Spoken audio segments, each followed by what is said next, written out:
Hey guys, this is Tulis here with another Warlords of Draenor beta video. In this video, I'm going to be looking at the changes to racial traits for all the races in Warlords of Draenor. There have been a lot of changes for two reasons. First of which is the fact that a lot of the racial traits dealt with stats that have been removed from the game. And the second is that Blizzard wanted to bring some parity amongst the races. There were several races that had more powerful racial traits, and so they wanted to kind of even the playing field across the board for all of the races. In the background, you're going to see me playing the level 100 dungeon Everbloom. This dungeon is very brand new, and so it's very overtuned, and so I will be dying a lot to a lot of weeds. So enjoy the background. I'm going to be dying a lot as we go through these changes. First, I'm going to go through the alliance changes, and then we will go through the horde changes. So the first on the alliance that we're going to talk about is the Draenor. The Draenor still have their jewel crafting increase. Basically, every profession increase is still on every class. Every resistance to any type of damage, such as resistance to shadow damage that Draenor have, is still attached to every class. So those are still there. It's the other stuff that has been changed. Gift of the Naru, which was a heal that happened over 15 seconds, it was a hot, has now been reduced down to 5 seconds. That makes it a lot more powerful. Same amount of healing, just reduced down to 5 seconds, so you're going to be getting a lot more bulk healing out of that. One of the first major changes is dealing with Heroic Presence, because it dealt with a stat that has been removed in Hit, and Heroic Presence now increases Strength, Agility, and Intellect, scaling with the character level. So depending on your level, you'll just get more Strength, Agility, or Intellect, depending on what spec you are in the game. So that is Draenor. The next class is Dwarves. Dwarves actually got a lot changed because they had a lot of specializations that were just expertise increases, and expertise has been removed from the game. So May's specialization in Crackshot has been removed. Might of the Mountain is a new passive that has been added, and it increases the critical strike bonus damage and healing dealt by 2%. So that's really nice, change DPS actual increase for Dwarves that have been there.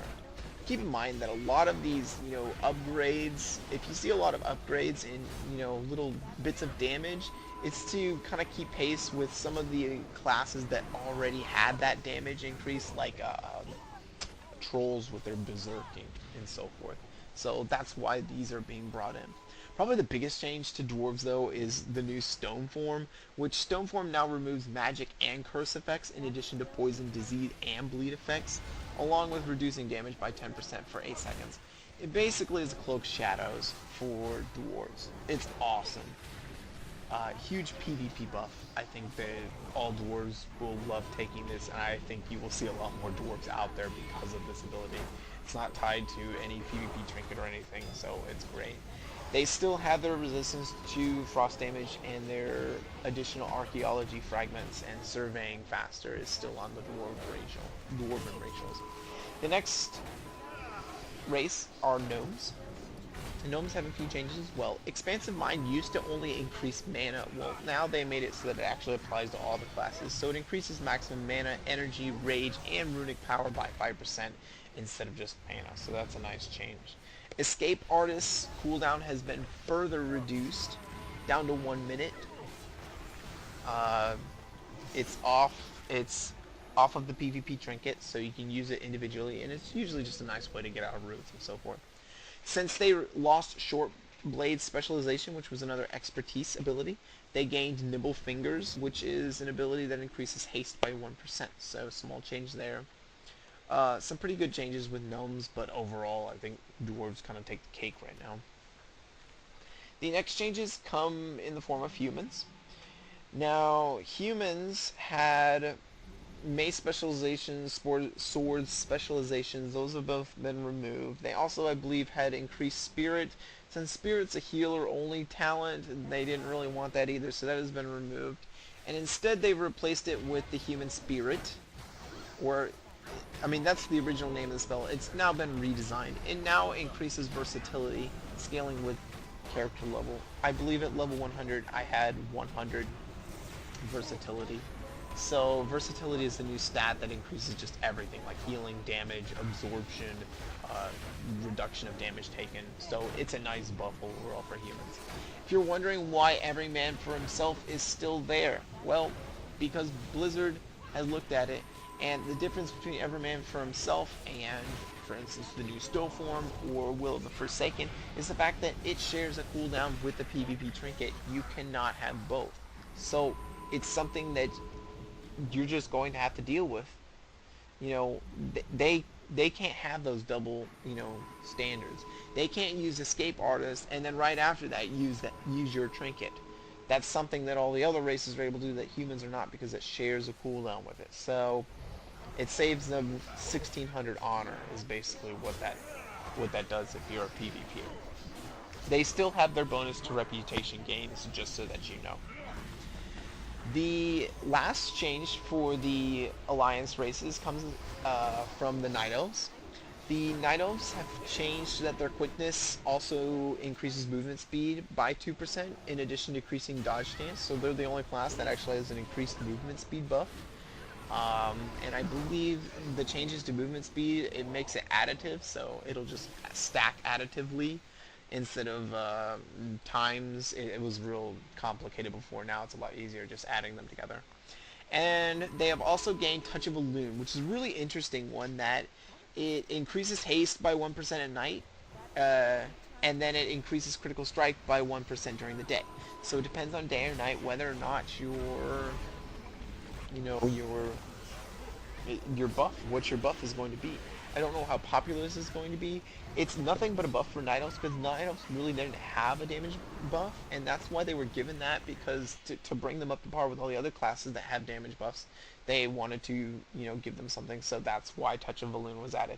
You still have Shadow Meld, you still have the addition of dodge chance with quickness, you still have the faster wisp form, you still have resistance to nature damage, so that's all still there.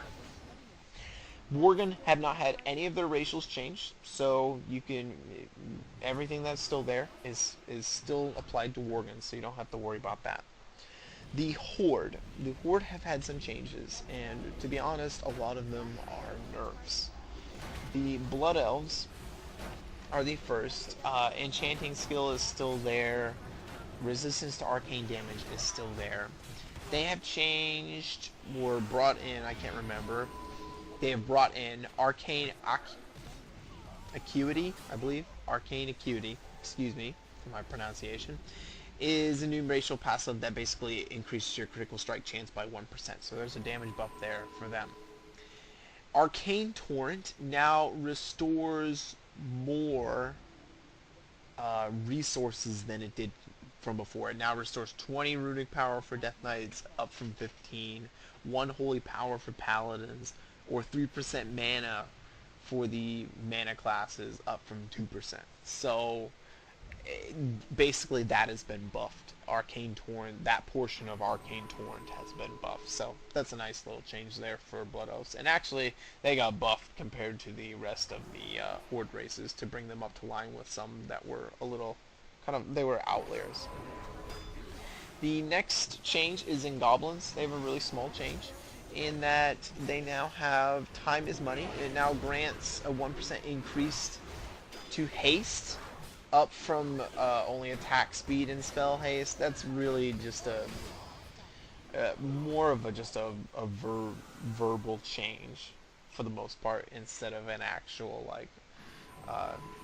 change to their abilities. So they haven't. It's more of a tooltip, I guess you could say, change, or an ideology change, because they've gotten rid of all those attack speed increase and spell haste and whatnot. It's all haste now. So that's just a small change to that. They still have the rocket jump forward, they have their launch rockets, they have their vendor discounts, their personal bank, and their alchemy skill, etc. is all still there, still intact with goblins. So very little changes with goblins.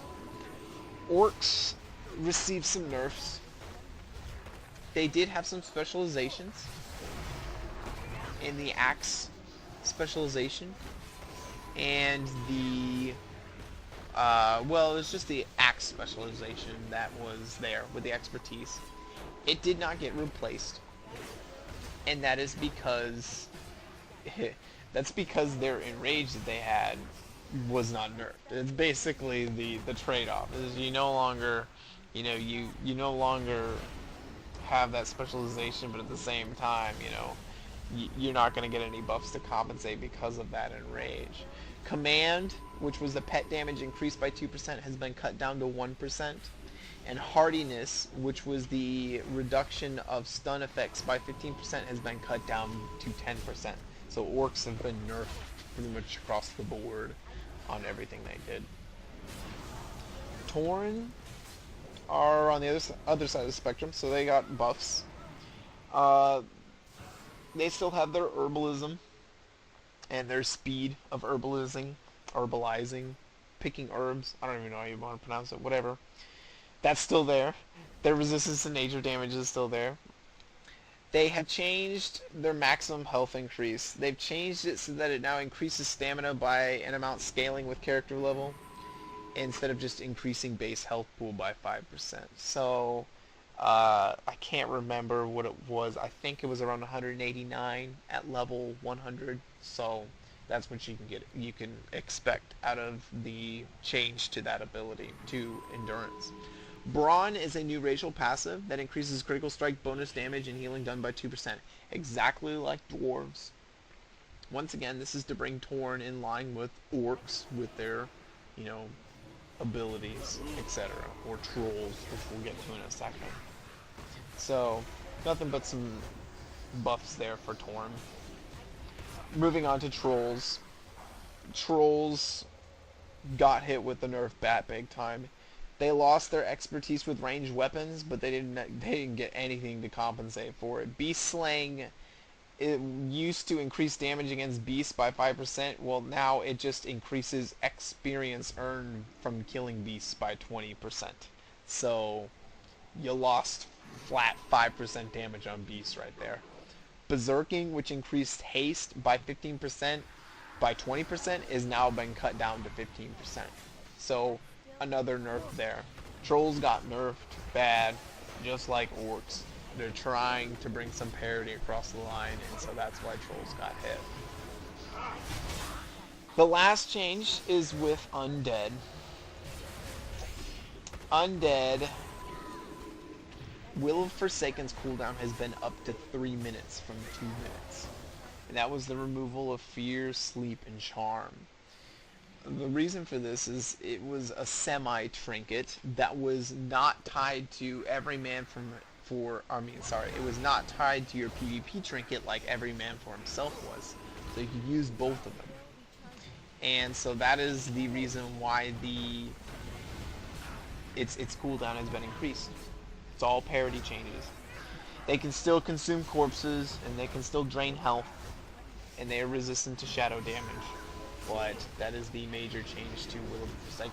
And also, small little change, I don't know if this matters too much to you, but they can now breathe underwater indefinitely. So if you want to go as a undead warlock and summon someone somewhere that is way underwater in the middle of nowhere, do it if you just want to have fun. So that is all the changes to the racials in Warlords of Draenor. I hope you enjoyed the background as I was going through this, because